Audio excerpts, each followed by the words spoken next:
Hello and thank you for joining us. You're listening to a We Do Talk with David Jaques. The concept of winning and losing is something that we often hear about, particularly with reference to sports. But people also use that for business and other aspects of life. And today I have a great guest who's going to give us a little bit of a different spin on the concept of winning. So it's my great honor to welcome to the We Do platform Trent Simmons, who is joining me today from his home base of Zurich in Switzerland. Trent is the founder and the managing director of the World Spirit of the Game Foundation, which is an organization whose mission is to inspire and empower individuals and organizations to take accountability, personal accountability, on their impact on the world. So quite a big mission. Trent, a very warm welcome. Thanks so much for joining me today and welcome to We Do. Thank you. Happy to be here. Excited to learn about your guys' platform and looking forward to a collaboration in the future, we hope. But let's talk about today's topic first. Sure. Well, a lot of synergies, I think, between Spirit of the Game and We Do, but we can talk about that later on. When I hear the word Spirit of the Game, I first thought this is probably something to do with sports. And I think you may have a root in sports originally, but in fact, Spirit of the Game is a large global NGO with a huge outreach. And one of the things I've heard you say is that one of your core goals is to redefine the term winning and redefine what it means to be winning in society. So that seems like a very big goal, a very lofty goal. And as we know, winning and losing is not as binary as sometimes it's often thought. So Trent, how would you try to redefine the definition of winning, and what type of changes would you like to see in society to be able to implement that? Well, I'll give a very short answer first and then the slightly more elaborate one. The short answer is that in many regards, most of the world has adopted a definition of success, of winning, based primarily on how much money can you make throughout your life. If you make money, you're successful. If you don't make money, you're not. And a lot of times I think that's almost like a parent's view about their children. So a lot of it comes from that. But you also see it in dating. You also see it in job resumes. If you're applying for a job, you're like, you'll want to know if they see that you're coming from a low income job right now, it's almost like that's determining your worth. And really, what we're trying to do is not just make like a tiny, small shift in that. We want to just replace that entire definition with, what if the entire world revolved around the definition of winning is how many people can you help throughout your life, and how can you help the people you help the most. And if you start with that as the definition of success, then all of a sudden role models are completely different. And I think that's really at the key of what we have to do in order to give people the framework that they need to live their lives a different way. So again, that's the semi-short answer. There's obviously a lot more nuances to it, but yeah, that's our goal in a nutshell, is to simply, as you mentioned, inspire and empower both individuals and organizations to adopt that as their definition of success. And I think with that comes also the concept of satisfaction and the feeling of satisfaction, because speaking very personally, I've worked in the financial services industry for pretty much my entire career. And I've always had money involved somehow, usually other people's money that I've been working on, investing, help to grow, help to invest, etc. But since I've been doing this channel and I've been helping people tell their stories, I've somehow felt that much more satisfying than anything that used to have a dollar sign behind it. So would you say that I guess this is really my own question to myself, but is that a definition of winning, in that I'm getting a message out, I'm helping people to tell their stories? And I would say that's probably roughly in line with what you're doing, right? Yeah, I mean, again, inspire and empower. A lot of times, we get stuck on just one of those, and we forget to kind of You have to have the balance. You have to provide the tools Yeah. for people to go and create this definition. You have to create entire frameworks that allow people to compare themselves so that you have some type of baseline of, hey, am I truly maximizing my impact? So, it is both an art and a science of we need to create measurables because then we can track this. But we also have to have that, make sure that we never lose track of emotional ROI. That sometimes the thing that keeps us going when otherwise we would burn out or otherwise we would quit for the day is the emotional ROI. That we do need to have some type of immediate satisfaction that keeps our engines going. And the perfect example there is just the comparison between global good and local good. A lot of times we spend money on projects locally because there's a stronger emotional ROI, that we have an immediate connection there. When that same money would do far more good for far more people in a global context. But if you follow that route far enough down the road, it's pretty much like everybody who's rich or even middle income has to become poor, and then we can balance it out. It's like that's just not practical, and it's not really like our approach either. It's really about finding that balance of where can you have an impact locally, but also where can you use your skills most effectively. And for us, that's one of like the most neglected areas of kind of philanthropy and of volunteering, of career choices, is really taking the time to analyze what are your strengths, where are you uniquely positioned to have that type of positive impact. And far too often, it also requires a community. You need a feedback loop from your peers. You need other people who are actively asking themselves these same questions. Because if you ask yourself that question and you can't come up with an answer and there's nobody else you can go to that's even going to understand the framework, by the time you finish explaining the framework, they're like, what? No, sorry, it's been an hour, and I'm just now understanding what you're even asking me. So yeah, it's like, it's a long-term process. But again, if it was easy, somebody else would have already done it. And so let's talk a little bit more about the organization and spirit of the game. What was the origin? I know you were one of the people that started it. How long ago did that happen? And why did it happen? What was your motivation to start this organization? Yeah, so you are correct that it did grow out of sports. And sometimes people are like, oh, spirit of the game, what's the game? And the very short answer, again, is the game of life. Again, what is our definition of winning in life?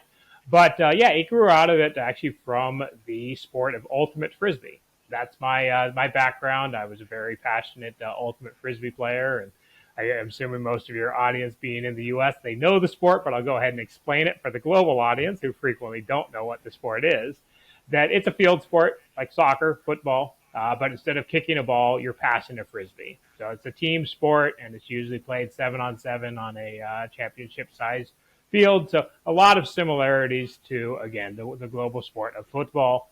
But what makes it very unique is that it is the first sport without referees to ever gain permanent recognition from the International Olympic Committee. And hopefully in 2028, it will appear in the Olympics in Los Angeles as the world's first self-refereed sport on that stage.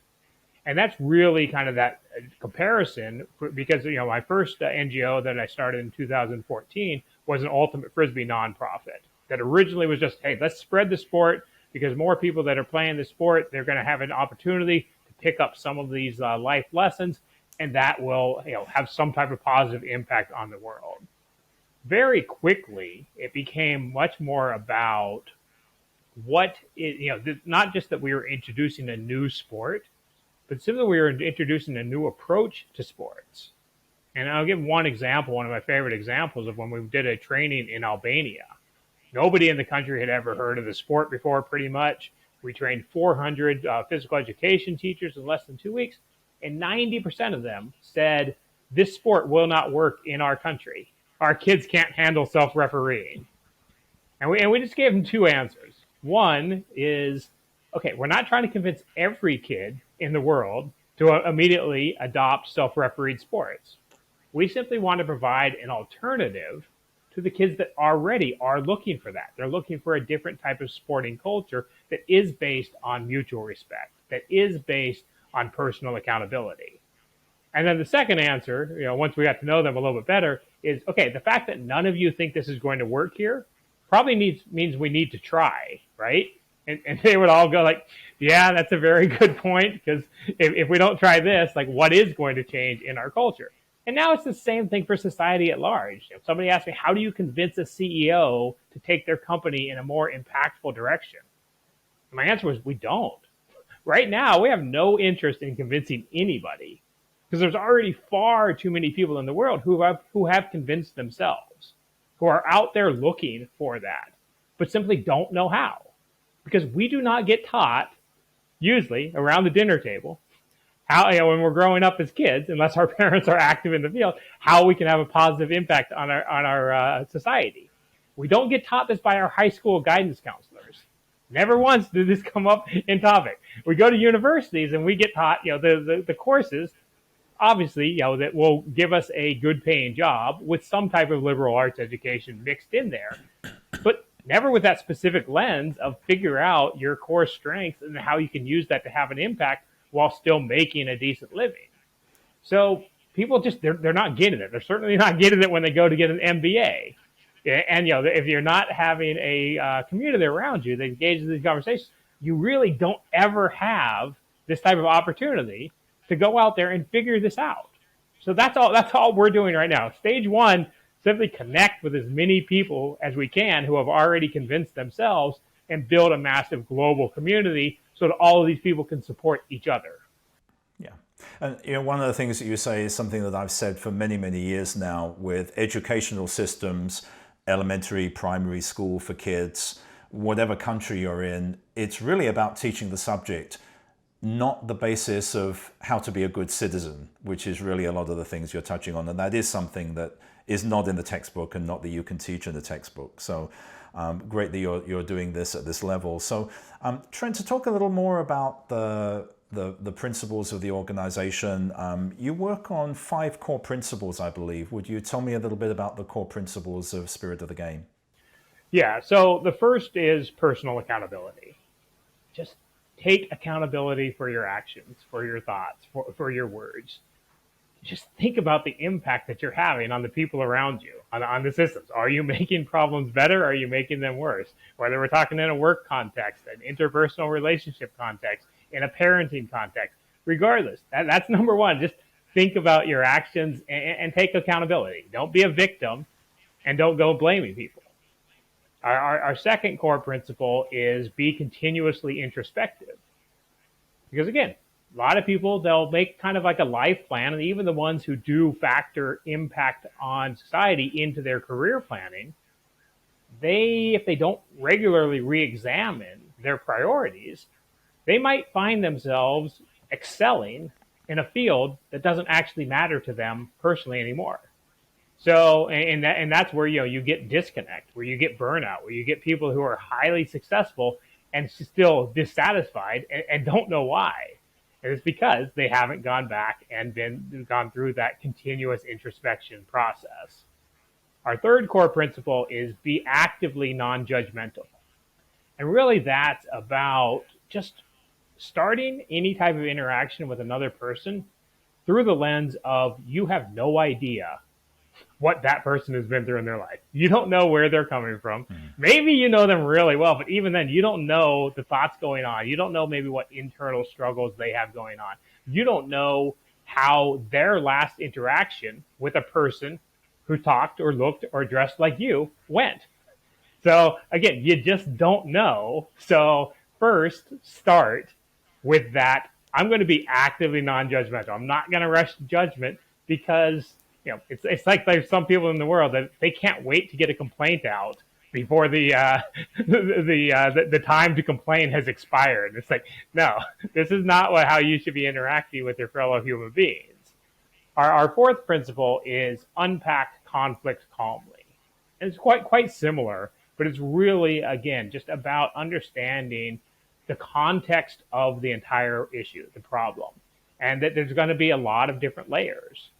And if you're patient and you take time and you emphasize the fact that you're really trying to understand the other person's perspective, typically you're going to get much better resolution. And then our fifth core principle is respect the spirit of the rules. And there's really this is kind of like a two-part one.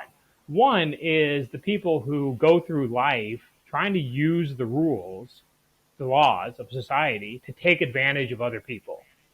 The ones who will do something that they know is wrong, but it's not illegal. So, if it was really wrong, then it would be illegal. So that's the first one. It's like, okay, don't be that person. Mm-hmm. But then the other side is also think about why that law was written, why that homeowners association rule is put in place, and think about, is that person's actions actually hurting anybody? So don't be the nosy neighbor always looking for some opportunity to find fault with your neighbors, or the person who goes through life being all annoyed that somebody else is getting away with breaking the rules, because it makes you a pretty lousy neighbor. It makes you a pretty lousy friend. It makes you a pretty lousy fellow citizen if you think it's your job to be the police for every minor infraction, when even the police don't care about most of those infractions because they actually want to focus on the issues that do matter. So those are the core principles, but really they all boil down to think. Just think about your actions, think about your thoughts, think about your interactions, and think about why things are actually written the way they are. Yeah, that's great principles, and I think you've covered a huge amount of philosophy on life there, and all of those are really good. The third principle of being non-judgmental, I think, is something that is particularly important, that even if you disagree very strongly with somebody else's opinion, sometimes it's worth at least hearing that opinion. You can still disagree with it, but if you understand why they think that way, at least maybe you can have some respect for them. You can teach them to have some respect in you. I'm a great believer in sometimes you just have to agree to disagree, and you can still be friends over it, and you can still be civil to each other. So that one is something that I believe in very much. I think the U.S. definitely needs that right now. So, Trent, how is the organization organized? How is Spirit of the Game organized? I know you're global, you've got a big global outreach. How many countries are you in? How many divisions are there? Is it staffed by volunteers? How does the organization work? Yeah, so as of now, we are still 100% volunteer organized. There's about 1,200 of us around the country, 1,200. But yeah, we've had massive growth so far this year. So we have 4 different pillars of the organization. So this is kind of just like the organizational structure. So one of the pillars is nonprofit work that operate kind of like a conventional nonprofit, where we have national partners and local partners as well, that we're building this network all over the world. Our second pillar is the Impact Coaching Coalition. They're just bringing together coaches and consultants and mentors that really are ready to make positive impact on society their primary focus for what they're going to help people to accomplish. So moving past, again, that career success, that monetary success, and that life happiness focus to, again, helping the people who want to make impact their priority. Our third pillar is the impactful networks that bring together people from a specific group of society and, again, help them help each other figure out how to maximize their impact. So the first one, we're starting with that, launching in November, is the Impactful Women's Network. Then we have the Impactful Business Network that will launch in February. Sometime next year in 2023, we'll be launching the Impactful Teachers Network. And we have several other of these also in various stages of development. And then our fourth pillar is really, in many ways, what everything else is geared in the long term towards supporting, which is the global social movement. Again, based on a life philosophy with those core principles as the starting point, but deliberately designed so they can be influenced over time by the crowd philosophy, so that we can avoid dogma, so that we can avoid the schisms and splintering, so that we really can create, finally, a philosophy that people from all races and religions can agree upon that can evolve with our society. So those are the different pillars. And then we have several different divisions. So divisions generally overlap with each of the pillars in various ways. Our 5 primary divisions right now are women's empowerment, youth leadership, entrepreneurial support, changing corporate culture, and supporting other nonprofits. But we also have groups working on climate and sustainability, mental health, and several other areas. So that's the framework for the organization. And then, globally, we're organized with 19 different regions of the world, where we have regional chair people for each of those regions, as well as then regional directors of operation that handle one of those pillars or divisions for their region of the world. And how do you support the organization financially? Is that through donations, charitable donations, membership, fees for services? How do you support everything? Yeah, so we're still in the pretty early stages on the funding wise. Basically, we spent about 3 years putting this framework in place, and now we're starting to get serious about going out and getting funding so we don't, again, have to rely 100% on volunteers. But each of those 4 pillars is designed to be financially self-sufficient in the long run, with the nonprofits getting grants, private donations, corporate sponsors, each of those. The Impactful Coaching Coalition is set up almost like a for-profit, but with any of the revenue after the coaches have been paid going to support the nonprofit side rather than supporting shareholders or stockholders somewhere else. The impactful networks are, for the most part, designed as being driven by the membership fees themselves, but even there's also layers of nonprofit where once we have an active city chapter, for example, of the Impactful Women's Network in New York City, then our plan is to go out and start applying for local grants so that we can offer that membership to university students, to single moms, to female entrepreneurs, to whatever group might not be able to get full access to the membership as it stands. But then also with that funding, we'll be able to offer enhanced training customized for that specific group. Same thing for the business network. And then finally, the social movement is designed to be driven through private donations, but we're also developing the Spirit of the Game personal accountability app, which then we will monetize once we have enough users. And eventually we will have our own social media platform that we can then run ads from companies that have been certified through our certification process.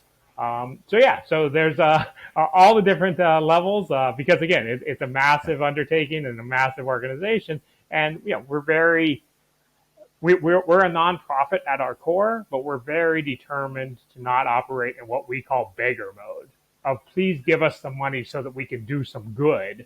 We want to have our own sources of revenue so we can go out and we can try. So we can try programs that do not have a proven track record. But what it has been proven is that nothing else that has been tried has worked. Otherwise, that societal problem would not still be persisting. Yeah. And Trent, over the last couple of years, here we are, September of 2022, 2.5, almost 3 years. The world has undergone a pandemic and is largely coming out of it now.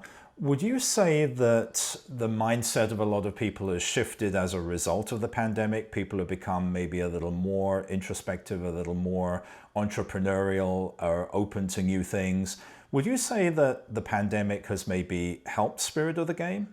That's a bit of a coin flip because it really knocked us on our side when it first hit. That we were just picking up steam here in Zurich with our first corporate clients, with our building our community locally, and for about 6 months, we weren't really able to do much of anything because we just hadn't built ourselves as a digital platform.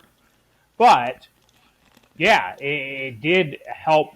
After that period, once people got used to Zoom and it was just becoming acceptable, you're going to hop on there. That was an enormous help for our global growth because when you come to one of our events, if there's 25 people in the room, odds are they're from 20 different countries. So that has been like really, and I mean, a lot of people really appreciate that. So we get people volunteering with us specifically because they get to join such a big global community, and people love coming to our events for those same reasons. But also, yeah, definitely. I mean, again, we didn't really do a lot of online recruiting before the pandemic, so we don't have that before and after. But yeah, anytime we run an ad online these days, we're getting dozens of applications in just a matter of a few hours. So the talent pool of people who are actively out there looking for some way to get involved with something bigger than themselves, it's enormous, and it's virtually untapped. Because again, if all these people were able to easily find something right away, they wouldn't be coming to us in such numbers. You mentioned that you've had great growth in membership. What is your goal for, say, growth over the next 5 years? What's your general goal for the organization for the next 5 years? Oh boy, that's a that's a big question. I mean, I just have to kind of look backwards to put this into perspective. So, like, as I mentioned, Spirit of the Game grew out of the first nonprofit, starting as a concept in February of 2017. It took us 2.5 years to really launch, where we had the first people joining and being like, okay, let's go ahead and make this happen outside of the sports side. It took another 15 months for those first 3 people to grow up to 10 people. It took 12 more months for us to get to 10 to 100 people. And at the beginning of this year, we went from 100 people to 1,000 in 6 months. And again, this is just volunteers. These are people who are actively contributing to the organization. We will be opening up the general membership sometime later this year, as well as, again, the impactful network memberships. And our target right now is 700 to 1,000 women enrolled by the end of the year in the Impactful Women's Network. I would say probably the first month that we open up the general membership, because it'll be priced a lot lower, we'll probably have 1,000 signups in the first month for that.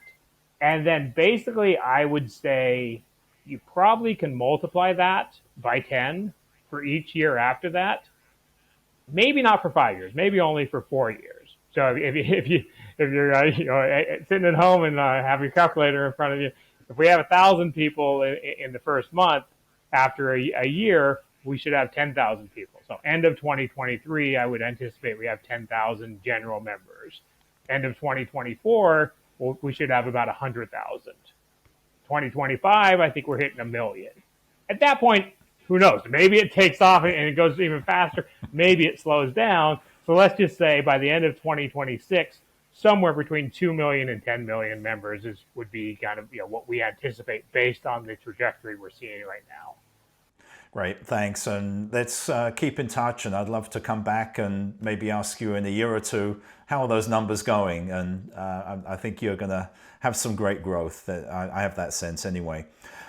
So Trent, before we wrap up here, I'd just like to ask you about some of the online events that you hold. And you talked about holding these rooms and discussions and support groups and community building.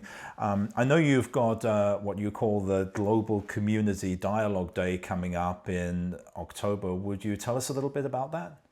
Yeah, so on October 11th, we are going to start at 10 a.m. GMT, so 6 a.m. on the East Coast of the U.S. And for the next 16 hours, we are going to have live panel discussions, brainstorming sessions, Q&As, so all different opportunities, as well as 3 different youth showcases.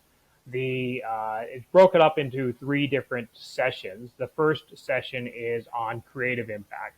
That really is just highlighting people around the world who are creative and how they're having a positive impact on society.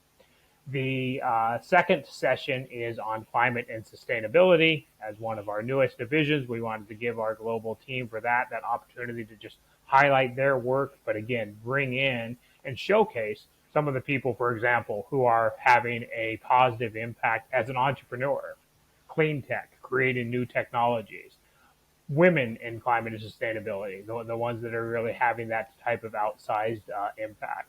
And then our final session is on entrepreneurial support with a little bit of mental health mixed in. So that will be culminating with our Impact is for Everyone webinar. That is really kind of like our overall goal on the entrepreneurial side is long term. We want to eradicate the term social entrepreneurship by basically making it redundant. That we don't think that 5, 10, 15 years from now, there should be any space for anybody to start a business unless it has a positive impact on the world. Obviously, there's a lot of pieces, a lot of different areas of society that need to be pressured properly in order to bring about that reality. But that's really what that webinar is about, is how entrepreneurs right now can, instead of waiting until they make money to have a positive impact, they can make positive impact part of their business plan from the beginning. And then on Wednesday, the 12th at 1400 GMT, so that would be 10 a.m. on the East Coast, we will have a 2-hour recap of the entire event with several speakers, and that is titled "The Visions for the Future: What Will Humanity Look Like?"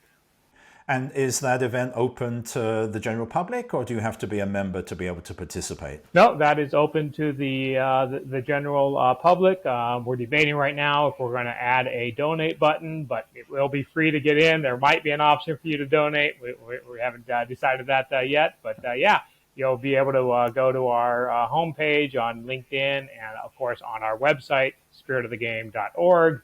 There will be buttons everywhere. If you started in about a week, you won't be able to go to our website and miss that event. Because, yeah, we want to make sure that as many people as possible show up, because we've deliberately designed that event so that there's something for everybody. And also so that, having it go on throughout the day, regardless of, if you needed to tune in for an hour before work, during your lunch break, while you're at work, or after work, there's going to be something going on a variety of topics throughout the entire day. Great. And that was going to be my last question, was how can people find out more about you and get involved? And I guess spiritofthegame.org is the best way, or to find you on LinkedIn. Yeah, visit the website. We have a brand new overview video just recorded earlier this week on the About Us section that kind of answers most of these basic questions. It's, I think, 13 minutes long, and that's about as short as we can really make it. Because if we were trying to explain to somebody everything that we have working on in all of our different teams, at this moment in time, it takes 10 to 11 hours to really go through in detail all of the different areas. Because again, the number one thing we really want to leave people with is that at this point, Spirit of the Game is not just a single organization. It's a platform. And it's a platform deliberately designed so that any individual or organization anywhere in the world who is trying to solve a societal problem through the lens of personal accountability or any of our other core principles, they have a foundation. They have a place that they can come. They have a community they can join. They have support, and they can help support other people further down the road. Great. Thanks for your thoughts, Trent. And I do have one important last question for you. Are you still playing Ultimate Frisbee? Unfortunately not. I injured my foot again right before the pandemic and decided that it was finally time to hang up my cleats. My wife was pretty happy that I was not coming home banged and beaten up after every time I went out and played. I played far too much in my 20s and 30s, and now that I'm 45, my body is not able to take it anymore. Wow. You're certainly got yourself busy, and you're doing a lot of stuff, which I know takes up a lot of time. So Trent, thank you, and I wish you every success. I just really look forward to watching the growth of Spirit of the Game, and I think it's going to be a very exciting organization to watch over the next few years, or many years. We hope so, and yeah, all signs are pointing upwards right now. It's really truly been an amazing year already. Just and it's the caliber of individuals who are out there who are looking. So I guess that's my final note is, if you're not actively having a positive impact on your society and on the world right now, and you want to, please get in touch. Yeah, because we're very patient. It's not like, oh, you don't have the time right now. That's totally fine. Plant the seeds, be part of our community, and we will help you figure it out for however long it takes. We're going to be here to support you. Great. Okay, well, thanks again, Trent. Great to chat to you here today. And thank you everybody for watching. I hope you enjoyed this video. If you'd like to leave your comments below, please do, and subscribe to our channel. And I'll see you next time. We upload a We Do Talk every week. So if you enjoyed this one, please subscribe and leave your comments below.